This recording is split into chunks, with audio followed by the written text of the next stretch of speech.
All right, this is the work session of the Mayor and Council, Tuesday, January 17th, 2012, beginning at 7 a.m. We're about 7:03. Adequate notice of this meeting has been provided by sending notice on December 23rd, 2011, to the Record and the Ridgewood News, by positioning on the bulletin board in the lobby of the Borough Hall, and by filing a notice of the same with the municipal clerk. I'd like to remind the public that there are 3 fire exits in the room, 1 to the rear and 2 to the front sides. Let's begin by having a moment of silent prayer.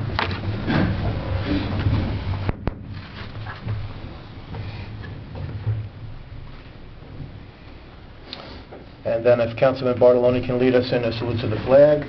I pledge allegiance to the flag of the United States of America and to the republic for which it stands, one nation, under God, indivisible, with liberty and justice for all.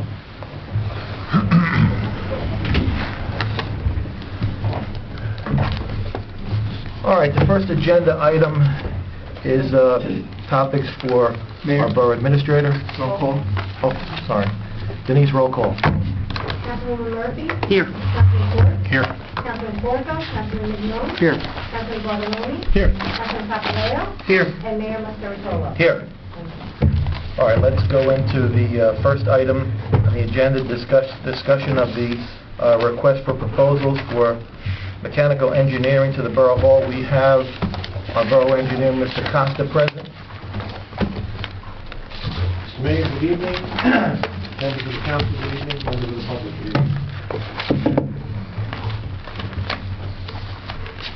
Alan?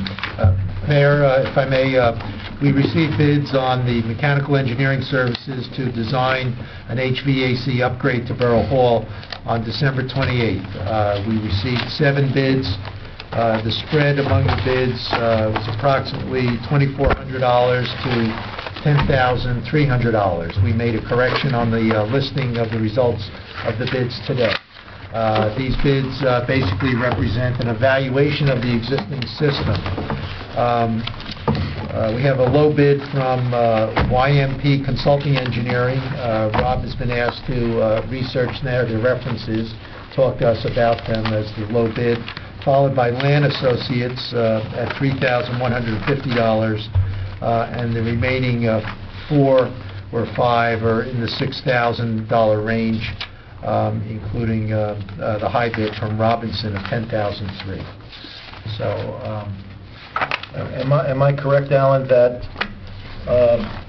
the bid from Kenneth Del Percio and Associates was originally listed as $17,750, but that RFP included the design phase and work during and engineering during the work in progress? Correct. But if you take those 2 out, his bid would be $5,500? $6,250 I have. $5,500. $5,500? Yeah. Okay. So the 3 lowest bids are the YMP, the Land Associates, and then Del Percio. Correct? YMP, Land Associates, and Del Percio. Correct. All right. We can open it for discussion. We can hear from Mr. Costa. Mr. Mayor, prior to this bid going out, or the request for proposal, I met with the majority of the engineers on site. The original proposal was basically taken back and a new one written just for design, just for basically a site remediation or a site survey of the building to see what was wrong. And that's what they gave you. What the council needs to do is, again, they can reject all of them, they can pick one of them. I think what it comes down to is who the council is going to feel comfortable with, who they're going to feel comfortable working with, because they're going to make the recommendation on what they're going to do to this building as far as the HVAC system. One of the gentlemen, which is the $5,500 bid, I believe is doing work currently on the building. So we might have a lot of this work, or at least some of the knowledge of the building in place already. The lowest bid, we called up. We got a couple of their recommendations from different people. Came highly recommended. Smaller firm, you're dealing with about, I think it's 3 or 4 member firms, so you're going to be dealing with the principals. Land, I know them. I've worked not with them, but I've been on jobs where they've been a part of, as architectural stuff, much larger firm. But again, I really think it comes back to the council, because you're not talking a big difference between the lower to the third. Right. So I really think it's a level of comfort to see who the council feels confident with. All right. Any comments from council? Well, I've reviewed all of them as well, and just made a few comments about some of the bids. The land actually was my preferred bid, because they are a larger company, and they are employee-owned, and they don't subcontract. Their consulting fees are a little higher, but if you don't take into consideration a partner for $225, everybody else is about the same, $150, $125, $90, and $50. So just going through it, this one here, Greenman, they really didn't make a proposal. They just kind of submitted what they do, but there's no proposal. Which one was that? This is Greenman Peterson. They didn't have any details about what they would do. Let me think I have Beck, Johnson, Urban, and Robinson, and then the three lower ones. Land, YMP, and then Del Percio. And then some of the other ones, they want you to reimburse them for making copies, travel. This Del Percio has in there reimbursable expenses will be in addition. So they're going to charge you up to $1,000 for travel, reproduction, and postage. Whereas this land seems to have everything included. And the lowest bid, it says they sub out the design phase. Any information on that, Mr. Costa, YMP? I thought they did everything in-house. That was If you refer to page,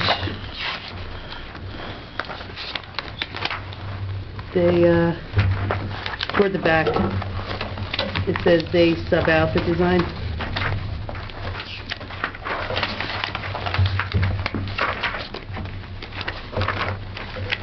the only thing that when I met with all of these people, I met Mr. Patel at a meeting. He was not a proponent of doing any geothermal or any of the newer green technologies. He wanted to stick strictly with what you had here. So I don't know if he was going to start thinking outside the box on any of this stuff. But from my understanding, I thought he does all the design. I have it circled, I'll try to get to it. This land also has a very nice timeline. They kind of give you a breakdown of who's going to be doing what and what timeline to expect the work to be done in.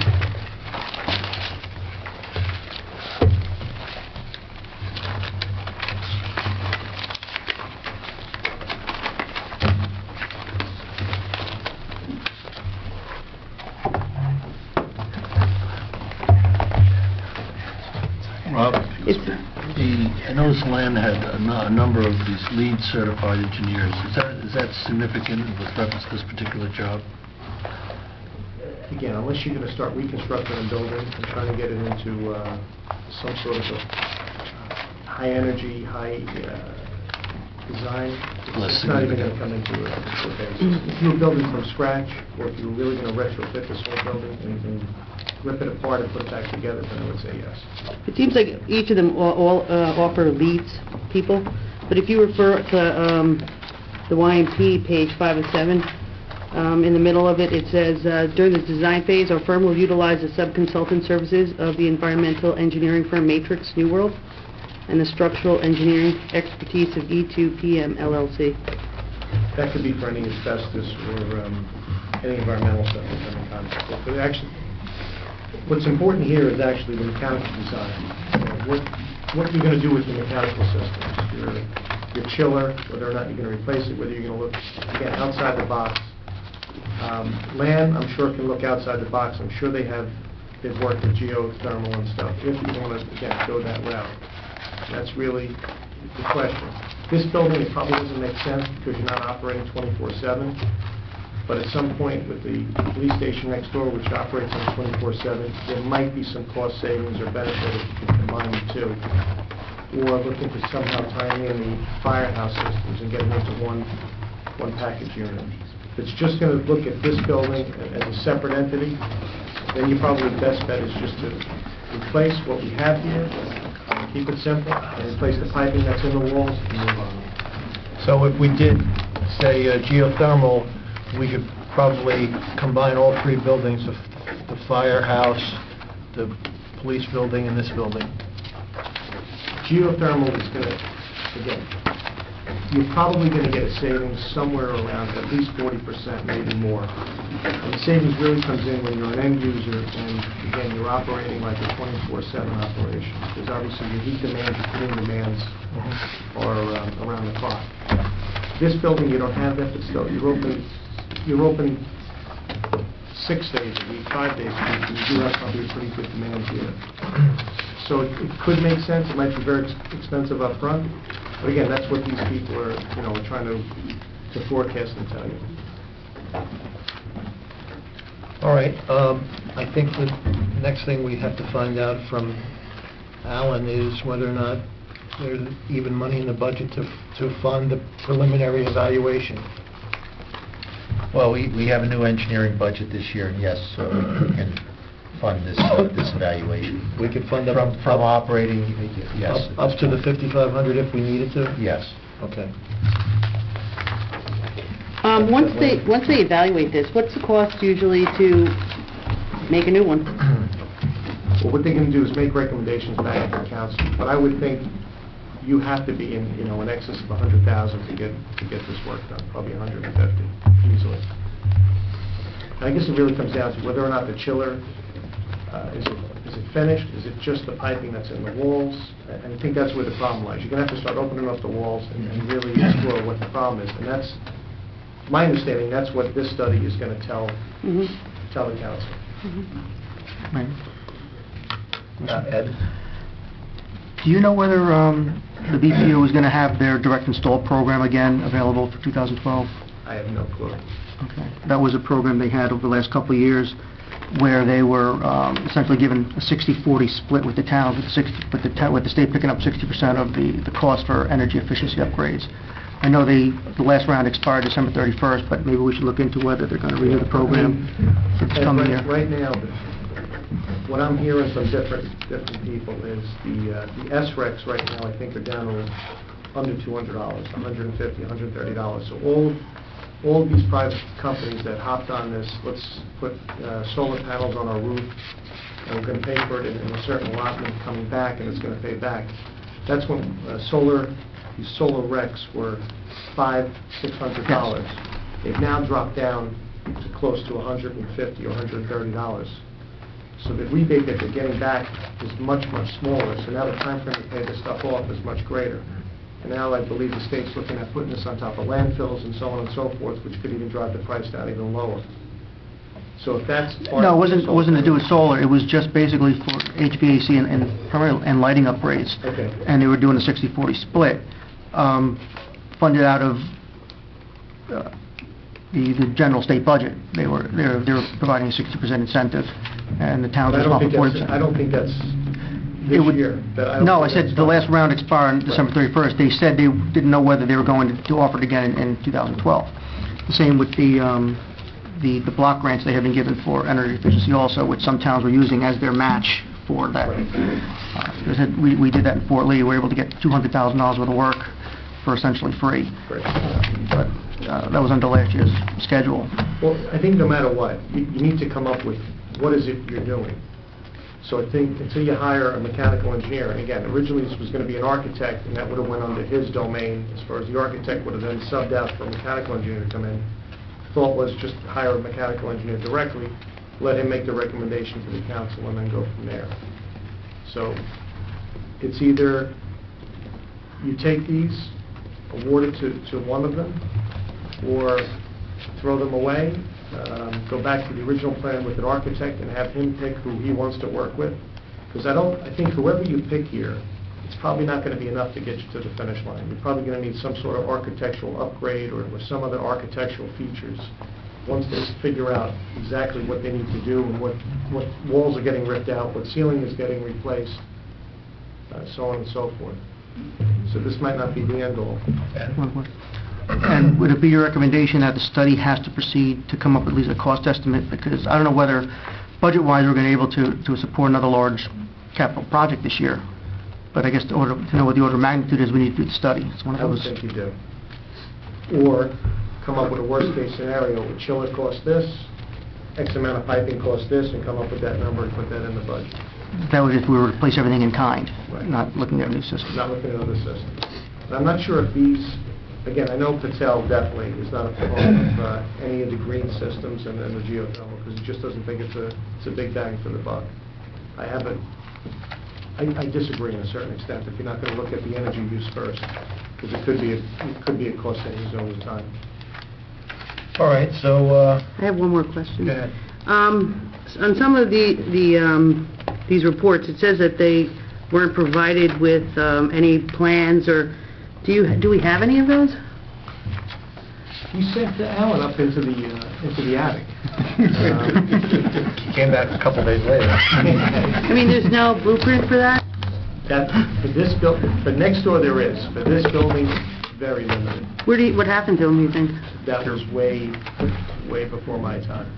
Yeah. Well, You know what he's if I saying? may, this was an original house that was built. Right. So there was no plans for that. It was renovated circa 1989, 1990, so we have some renovation plans, but certainly not all of the plans, for the original house. Council, with the generator project that was here, and I know Del Percio, I believe, is looking at it again to see if he can do it differently. When they built the addition, they backfed the addition. So Mhm. instead of building the brand new building they did, Mhm. and then turn around and backfeed the older portion, Mhm. they did it the opposite way. So if all of your systems come into this building, your electric, your telephone, all your communication wires, everything comes in here and then backfeeds the police station, which I'm not sure if that's the best way to do that either. So I think a few things need to be looked at here. All right, so do we have any consensus, any ideas? We have, the third highest bidder is Kenneth Del Percio, who has an ongoing project with the borough, followed by Land Associates at $3,150, which is a larger firm, but is employees-owned and can think outside of the box, as our engineer has said. And then there's YMP Associates, which is a smaller, hands-on engineering firm who is not likely to give us any creative ideas. So what do you want to do? Well, in the far as holding up the project, I mean, we got to start somewhere. So I figure let's, talking in the past year with Bob regarding this project being down the basement with you and going through what has to be done. I mean, you're really, we're obviously waiting for your recommendations at best. I mean, obviously, Land was probably one of the closest. Well, one you wanted to no go question, with. you're a much larger firm. I'm sure they can do it. If it's just an in-kind replacement, I'm sure the lowest guy could do it also. I mean, it's not, what are you going to do? If it's a 3/4 inch pipe, you're going to rip it out and put a 3/4 inch pipe. If it's a 20-ton chiller, you're going to, does it work properly, or do we have to scrap it and put a new chiller in? Yeah, this is only just to get us to the next point, basically. So I mean, if you're going to think outside the box and say, okay, we have this building across here, can we do some imaginative stuff? I'm not sure out of any of those guys, these are the people. we just don't have the cost to do that either. No, like I said, the mechanical guys that I've worked with on private jobs, gentlemen out of the city who worked on very large projects, Taipei 101 and so on and so forth. Another one is a gentleman out of Philadelphia who deals very specifically with geothermal and is very close with it. These gentlemen I have not dealt directly, even on some private work. None of these people were on any of the private work that I worked on. So I don't know them personally, so I wouldn't have personal knowledge of what they can do or can't do. And who do you have knowledge with again? Val Lear, who's in the city, but again, these are much larger mechanical Yeah, guys. yeah, exactly. He worked on the Dubai Tower, and his senior partner lives in Fairlawn, actually. So, I mean, if you wanted to meet him, he would be close because he lives in Bergen County. And another gentleman, Bob Cave, who's actually hands-on, does the stuff, does the design, sets up the drilling. I worked with him, and he could show you how a geothermal system works, and he could tell you exactly, you go touch it, look at it, and see whether or not that would even make sense. I think I agree with you that we should be looking at a big picture just to see whether it's feasible. Right. To just call somebody in to replace an in-kind system and not knowing if that's what we'll only get one bite at this apple, so Right. we're going to do it once. We should just at least get an idea of what's feasible and what the cost will be. And if it looks like it's going to be astronomical, then obviously we go back to looking at upgrading the existing system. So I'd be inclined to bring one of your geothermal experts in, at least just get a I'm an feeling for what... outside-the-box kind of thinker. Sometimes people tell me I'm a little too far outside the box, but there's savings there, there's no question. Now, again, there's savings in other stuff. You can blow foam insulation into a home today, and you can reduce your costs dramatically that way. So do you look at, even a larger picture to try to cut down on the energy costs there?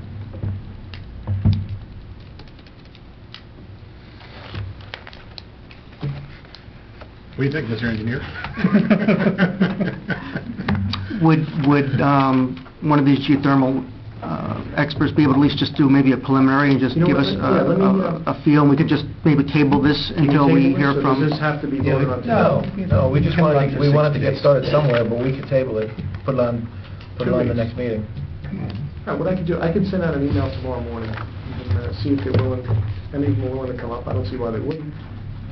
They could do their quick site survey and see whether it meets, I'm sure they have parameters that would make this a feasible or not feasible. And then if they say it's feasible, then we can entertain getting a proposal from them to do a little more in-depth, but...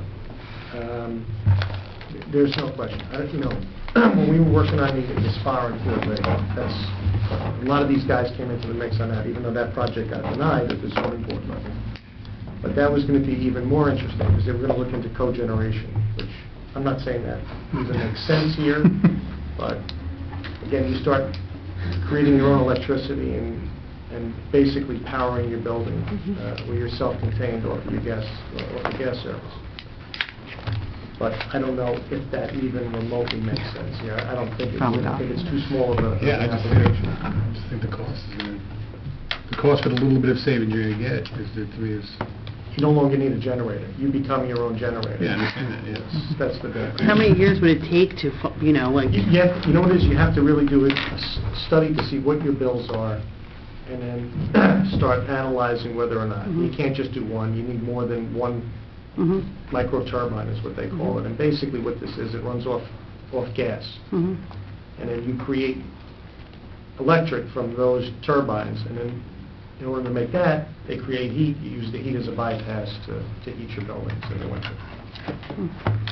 All right, so we're going to continue this discussion about the HVAC system here at the Borough Hall. Mr. Costi will reach out and see if anybody is interested in looking at a proposal for some type of geothermal, and then we'll put it back on. I will, does email work for anybody? Yep. Okay. Well, Did I just get you with that? no. Sorry. I think it's the easiest way. I'll reach out tomorrow and I'll copy everybody if it's working okay with the email. Okay. All right? Yep. Thank you very much. Thank you, Bob. Thank you. Thanks, Bob. All right, we have for discussion Senate Bill 441, Assembly Bill 3625. Mayor, if I may, I've sent the mayor and council a short analysis of this bill. The bill appears to limit increases in interlocal and shared agreements to no more than 2%. If the 2% is exceeded, then this would have to be by a vote of both participating towns. It's my personal opinion that this might prove to be a disincentive for towns to share services. An example that I've given the mayor and council is our interlocal agreement with the Borough of Paramus, whereby we replaced 2 pump stations and send our sewerage to Paramus, who processes it for us. But in the agreement, they are allowed to pass along the Bergen County Utilities Authority increases to us. Those increases have, for many years, exceeded the 2% that would be in this legislation, and that would appear to be a problem if this legislation moved forward, unless we were grandfathered in somehow. So I would encourage the council not necessarily to oppose this legislation, but at least to reach out to the sponsor to present our problem to them to see if there's some solution that they would propose. And if not, then perhaps you might want to consider opposing the legislation. Is there any interest in further discussion of this issue, or interest in putting a formal resolution on the agenda for the next meeting to oppose the bills? Anything? So moved. Yes, yes. To put it on for, to oppose. You want to propose a resolution to oppose Yes. the legislation? Mhm. Okay. Maybe we should just ask Alan to write a letter to see whether this kind of, it's almost like a cost pass-through. It's not really a shared services. We're actually they're just passing off their BCUA fee back to us. Mhm. So maybe there should be an exemption for something like that, which is essentially just a cost pass-through, and not necessarily oppose the legislation in whole. That's part of it. In other instances where, there may be a reason for you to take on a certain service of another town, you may still want to cover your own costs. There are costs that you can't control, fuel increases, other mandated and costs that are insurance, some things like that are out of your control. But you, at least if you're going to provide this service to another town, want to cover those costs. Alan, correct me if I'm wrong, but if we have an interlocal agreement with New Milford regarding garbage pickup, correct? Well, the agreement was we went out jointly Right. on the bid. Okay. If we have if we have an interlocal agreement with another town for something like that, garbage pickup, and the contract that we sign has a yearly increase of 2.5%, then we would be in violation of this proposed legislation, right? Yes, that's how I read it. And that's why you're recommending that it be opposed.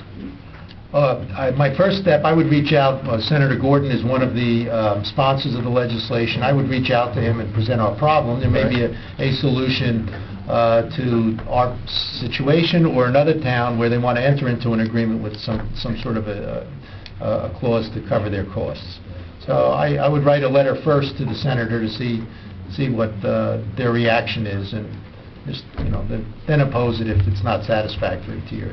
All right, so do you want to draft a letter, and then I could do that. you can draft a letter, and then you can put it on the agenda for correspondence, and we can approve it, and it can go out. Sound fair? Sounds fair. Okay, That's a great idea. Thank you. All right, next item for discussion is the appointment to the River Edge Alliance Against Alcohol and Drug Abuse chairperson.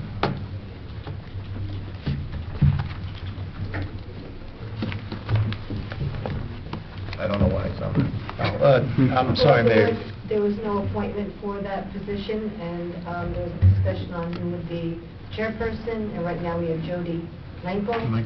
And no one really gave me the authority to put her on. Uh-huh. So you said we'll discuss it, if there was another candidate or somebody else you wanted someone else on.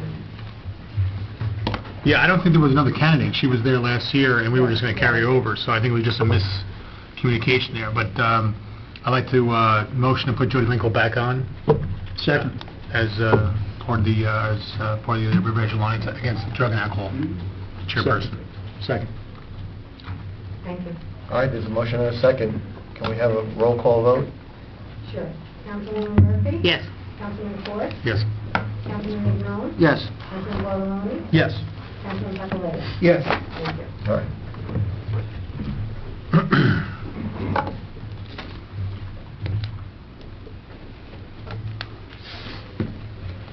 All right, we have 5 matters on the work session consent agenda. Does any member of council wish to pull out for separate discussion and vote any of the 5 items? Councilman, Councilperson Murphy. Number 2. Number 2.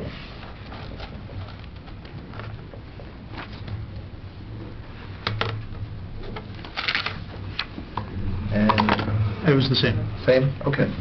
All right, let's discuss that. What do you want to discuss? As thorough as they are, I think 120-page bid for that, or what they submitted, is just excessive.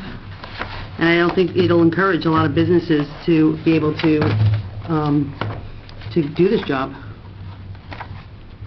I mean, it's an extensive 120 pages for this basic landscaping. Ed?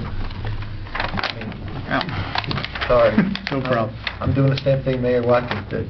It's okay. Last week, the police department dropped off Ed's packet to my house, even though his name and address are on it, so it seems just to be going around. What my problem is with this is that it doesn't go far enough. It still leaves the macadam in place. Right. You're not going to have a park with a parking lot in the middle of it. So if we're going to do this, get rid of everything. Get rid of the dirt, get rid of the macadam, get it all out of there, and start over. So that's my objection to the proposal as is. I did speak to, I believe it was Tom Miller. Yep. From the environmental company who drafted these specifications. I specifically asked him your question, Al, about the macadam. He's under the assumption that we wanted to remove the macadam in-house by our DPW. So I guess we can ask John Lynch if he can do that part of it, and it would save the borough money if he can do the macadam removal. We can follow up on that, Mayor. But we can follow up on that. I do agree that the 120-page specifications seem onerous. Mr. Miller pointed out to me that most of it was boilerplate. I asked him if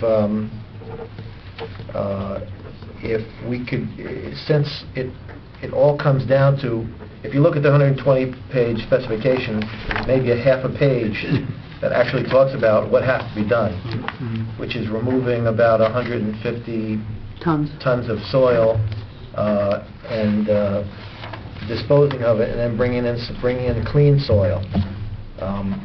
He indicated to me that I said, can a local landscaper do this? Can we get a company like Let it grow. Let It Grow do it, because they do big jobs. So, but he indicated that it had to be a remediation company that knew how to dispose of the soil, and that a company like Let It Grow couldn't handle a job like that, since it meant having certain certifications and things like that. So that's where we stand. It's the third and final phase of the remediation. I think he estimated the cost to be in the range of $30,000 or something like that. So that's where we are. So once we can get that done, then we can put in for the rest of the money from Green Acres and move the project forward. Alan. Mayor, I can go back to the Department of Public Works, see if they can take care of the macadam in-house. If not, we can add it to the specifications and it can be sent out to bid. Granted, it looks like a large volume of paperwork, but 3/4 of it really meets the mandates of the state of New Jersey for going out to bid. There's 12.5 mandated categories and documents that have to go into documents such as this. So it's just the due diligence. The font was kind of large too, so that may have created more pages. If we if we approve the specification and then go out to bid, and we hear from Mr. Lynch that the DPW is unable to undertake the macadam tear-up, we can always amend the specifications before the bid due date, right? Well, before we go out to bid, we can settle this issue and then have the bid document revised to include the removal and disposal of the macadam. Okay, all right. All right. One other point, and Al and I were talking about too, I don't know whether it was in there or not, but I didn't see any specifications for dust control. And they'll be excavating around the school, and it's usually a standard section in the technical specification. It might just be something that was not put in, or might have been worked into another section that I didn't see, but... We'll double check that. And also that the route of transport is also important, how they're going to take the soil from this site out to wherever it's going to be ultimately disposed. All right. Do we want to approve the specifications? Do we want to table them? What do we want to I think we need do? to table until John gets some answers from John. Table them? Yeah. Okay. All right, so let's, do I have a motion to table number 2? So moved. Second. All in favor? Aye. All right. Can I have a vote on 1, 3, 4, and 5? So moved. Second. All in favor? Aye. All right. Okay. Next item on the agenda is council liaison reports. We have, we could start with Councilman Papaleo, Fire Department, instruction. So the fire department has been working on the sirens. They're going to be doing a report to the council. I was with them when they reprogrammed all the sirens in town to bring down the decibel level, and they're going to go out on that. Of course, the fire department had its installation, and we were all there. I have not yet met with Alan Silverman, the fire prevention director, or I don't know exactly how you refer to his title. I spoke to the code enforcer who acts as the code official, who I am a liaison to, and he had said simply that he wanted the council to take a good look at his correspondence to us about who's responsible for different enforcements. When it comes to zoning enforcements, he felt that there were some areas where there was ambiguity, and this ambiguity could lead to some problems. I reached out to Gene Getter of the Social Service, who I am liaison to. Was not able to make contact with him. Hopefully he will get back to me soon.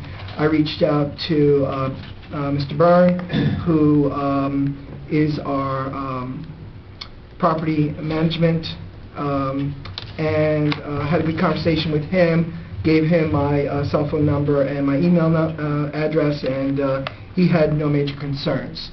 The Finance Committee hasn't met. I guess we don't meet. We just sign a bunch of things.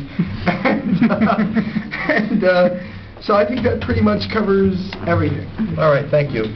Councilman Bartoloni, Board of Ed, beautification, and was there one more? Well, SCORE, but that... SCORE, that's yeah, it. Okay. Unfortunately, I haven't gotten... Anything to report?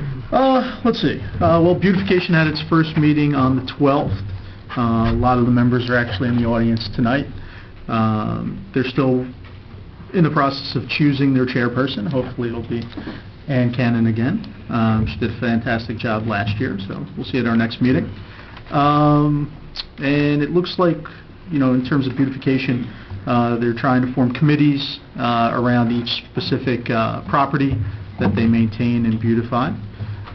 In terms of the Riverdale Board of Education, I did attend the meeting on the 9th.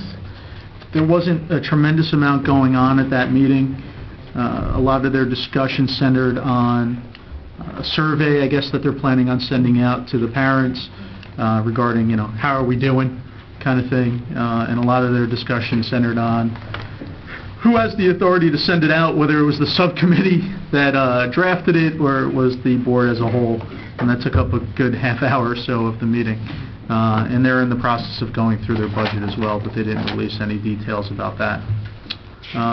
The River Edge Board of Ed has not met yet this year, but as I reminded everyone, the 28th is they introduced their budget on that Saturday at 9 a.m. So, and that's about it. And SCORE, unfortunately, my regular job has prevented me from going there for lunch on Monday or Tuesday. So, but I am going to make an effort next week. Thank you, Councilman. Councilman Minion, police and what was it? Planning board. Planning board. Police have met with Chief Cray several times since he's come back, just to see if he's had any issues or items he needed to address. Apparently, everything's been going smoothly over there. His main concern right now is dealing with the budget, and obviously he has those, looking for the council's disposition on whether we will be adding officers or not. We looked at some of the operating costs, see if there's ways we might be able to reduce them further this year, and still trying to tackle reducing overtime. So those are things he's working on. He'll be addressing us, I guess, when he comes for his budget meeting. Planning board, we have our reorganization meeting this coming Thursday, and I believe there's one item on the agenda. It's expansion of the parking area for Riverview Gardens. Thank you. Councilman Courts, DPW, fire, safety, anything, something else, right? What was the new one? Shade Tree? No. No. Oh, jeez, you got me. Environmental? Yes. They never meet, so. DPW, let me start with that. Talking with John, going over to the Pocket Park, they did remove the fence because the cost was, Alan was getting ridiculous, keeping something blocked off that could easily be repaired with soil at this point, the upper part of it, and then obviously the lower part, we all know what's going on with that. They put a couple tons of mulch down there to cover up the ground itself, for that, just so they can get access to the park itself. DPW is still in the process of the budget right now, where we talked about some of the stuff that he's looking to bring into the DPW this year, so we're still, nothing major yet. I'll have more information next week. Environmental, really haven't talked to anybody yet on that, so until the first meeting. That's about it. Thank you. Councilwoman Murphy. Thank you. Library, what else? Shade Tree and SCORE. Shade Tree and SCORE. The library is meeting tonight at 7. The upcoming community events, Moneyball, the movie, will be featured tomorrow, January 18th, from 12 to 2:10. Winter Storytime begins January 16th to February 27th. On January 27th, from 9 to 11:30 at the Ridgewood Library, River Edge Library Director Darrell Cotter, along with River Edge resident John Fugazi, and other speakers will celebrate the one-year anniversary of the very successful Neighbors Helping Neighbors program. To date, there have been 38 success stories, and this program has been implemented in other libraries in Bergen, Passaic, Union, and Warren counties. River Edge was the first library to embrace and launch this program. The library will be closed February 20th for President's Day. Sunday, March 11th, 1 to 2, Irish folk music from the Bantry Boys, sponsored by the River Edge Cultural Center and Friends of the River Edge Library. The library is also hoping to win Library of the Year, and with that comes a $10,000 prize. So if you go online to libraryjournal.com, you can vote for the River Edge Public Library and enter them to win. The contract with the rug and floor store was signed, and the carpet should be installed by the end of February. The library website has been updated and improved. There has been a hit counter installed, and they're averaging 50 to 70 hits a day. The hot water heater damaged by flooding was replaced on December 5th, and their 2012 operating budget request has been submitted. And the board will begin work in the new year on drafting a strategic plan for the library. Their next meeting is Tuesday, February 21st at 7. I have yet to meet with SCORE as well, but that should happen next Monday. And the Shade Tree is meeting Thursday, and I've been in contact with Liz Stewart. She provided me with this community forestry management plan, and I've been reviewing that, and Sam's been working on updating the ordinance. And that's it. I'll report back next month. Thank you. All right, Mayor's report. Just a couple items to report. One is that last Tuesday I met with the Ciancia brothers to familiarize myself with the Huffman Coos project. I met with them for about 45 minutes. We went over their plan. There's been some activity down at the site lately. They explained to me that their environmental company is treating the ground contamination of perc in that area. The way that they're treating it is by injecting another substance into the ground which neutralizes the perc. After doing that, they're going to take some more tests. If it's within acceptable limits, then hopefully by the late winter, early spring, they'll get their no further action letter from the DEP, and then they can begin the next step of the project, which is to begin to build a new building to the west side of the property against Route 4, which they anticipate will be the new home of Total Wine, which is supposedly increasing in size. They have several prospective tenants that have expressed some interest into leasing the space currently occupied by Total Wine, and then in between those two stores, their plan is to build a 22,000 square foot building, and they're trying to market that presently. So that's where the Cianci brothers are. They seem to be making some progress with the cleanup. Hopefully it'll go well. I've also been I attended a meeting Sunday night at the Temple Avodat Shalom with Police Chief Caridi. We reviewed the security at the temple. We've also been reviewing security at the yeshiva because of 4 alleged bias incidents since December targeting the Jewish community. So I expressed that on behalf of the council and the entire borough that we will do our best to make sure that their security needs are addressed. If anybody notices anything suspicious involving either the yeshiva or the temple, please notify the police department.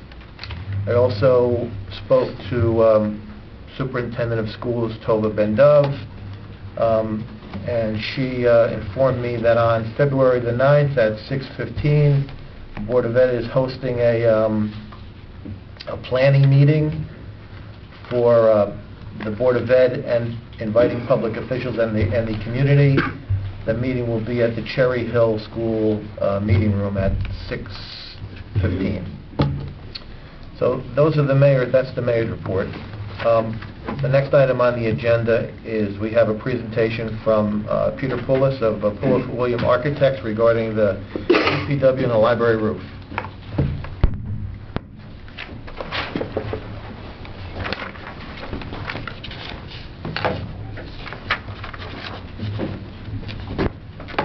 Good evening, Mayor and Council. Peter Polici of the firm Polici Williams Architects. I would like to thank the Mayor and Council for the award of the library roof. We have commenced with that project.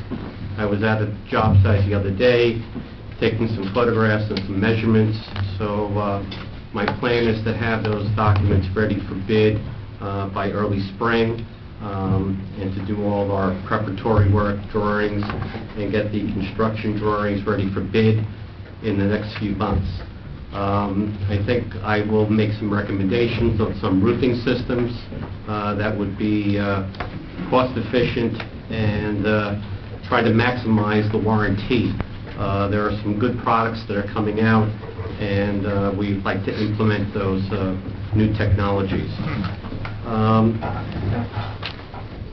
With regard to the DPW roof, I was asked to submit a bid back in April of 2011 concerning that project. There was another architectural firm that was involved with completely redoing that roof with a foam system. When I examined the drawings, I didn't think that that was the best way to retrofit that roof. So I did not submit a bid. However, I did submit a bid on re-roofing that, and that was, I believe, $16,000. Subsequently to that whole discussion, there was some further thought and meetings with John Lynch of DPW, and I prepared some photographs so the mayor and council could look at some of the existing conditions. Basically, it's a shed roof design with 3 dormers on the roof.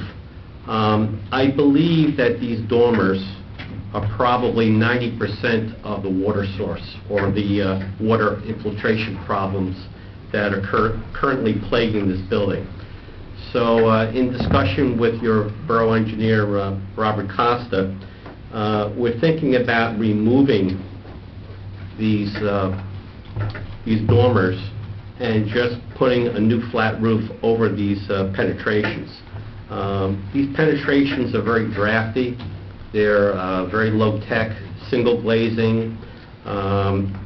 These valleys or these protrusions to the roof allow snow and ice to accumulate in these valleys. So I think it would be a good idea, maybe cost-effective, to remove these 3 units and re-roof it with a traditional standing seam roof as what's on the building right now. And you can see in this photograph too, that while they do benefit the space to let in natural light and to maybe provide ventilation, they are primarily a water source and a problem of water infiltration. So that would be my suggestion, to have a lower cost expense than re-roofing the whole entire roof. Just remove these 3 dormers and re-roof it, and I think that the building could be serviceable for quite a few more years. The last issue would be drainage of this building. Along the back edge of this low side of the roof, there are currently no water collection systems, meaning gutters or leaders. The ice and water and snow just roll off that roof and collect along this back edge, and it creates an icing problem and also just a constant dripping. So what I was suggesting to John Lynch would be to put an oversized industrial gutter across the back of this whole roof and maybe cut the asphalt and bring a pipe underneath and let it drain away from the building. And I think that would create less of a ice condition on this back road, even though it's not open to the public. But there's workers there, there's a lot of activity back there, there's motor vehicles parked there, you have deliveries coming back there. So I think that would be another recommendation that I might make rather than re-roofing the whole entire structure. If there's any questions, I'd be happy to answer them.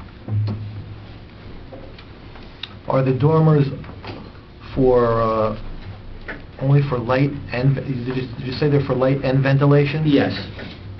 Yes. I think in the original design, they're really called monitors. Really, their main function was for light and ventilation.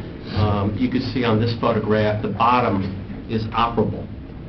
But the sash is, the fenestration system is antiquated. It's single glazing. When you have a windstorm, it just allows wind-driven rain and ice to accumulate, inside. So it's very low technology. This building was really almost like a prefab building. It's mainly a metal frame with some very basic insulation that was stapled to the structure. It's a very primitive and crude building, but it has purpose, and I think for this kind of activity, because it's kind of transient, it's always in and out, I think functionally it's fine. But I think you do have a lot of water infiltration coming down on workers. I think you have a lot of heat that is escaping because it's accumulating and just going right out the window here. And also, just the technology. This is basically like 1950s technology. So I think to remove these elements, re-roof it, and insulate it would gain in efficiency.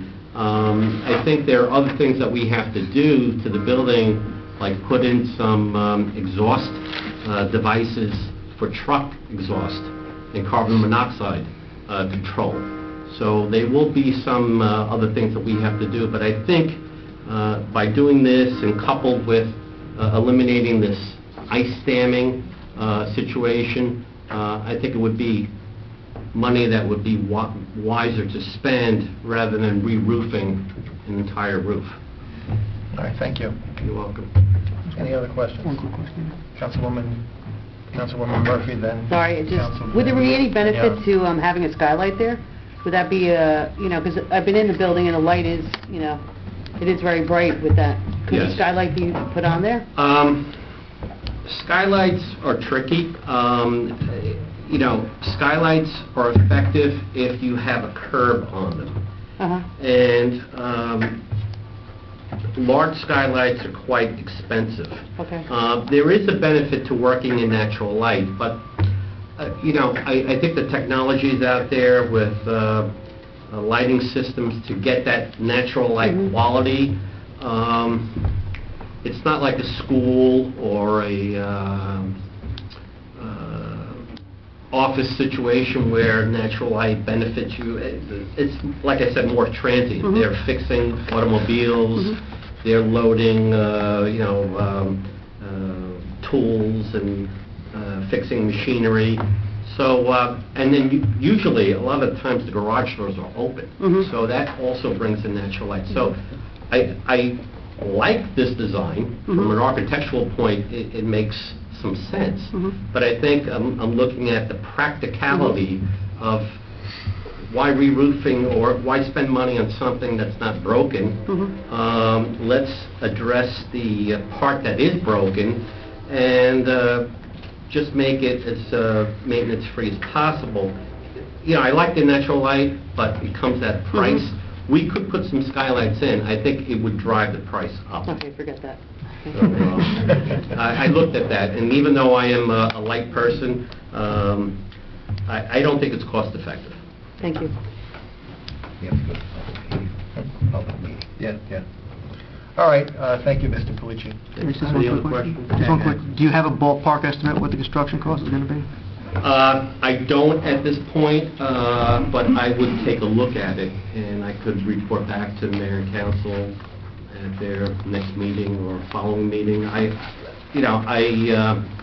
could put an idea, a rough budget together on what that would cost. I think that it would cost a lot less than re-roofing the whole building. Sure. Thank you. Thank you.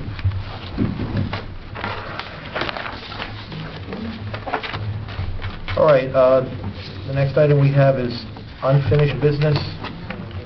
I think we have to wait. You have to do the public meeting. Let me do that after the public meeting.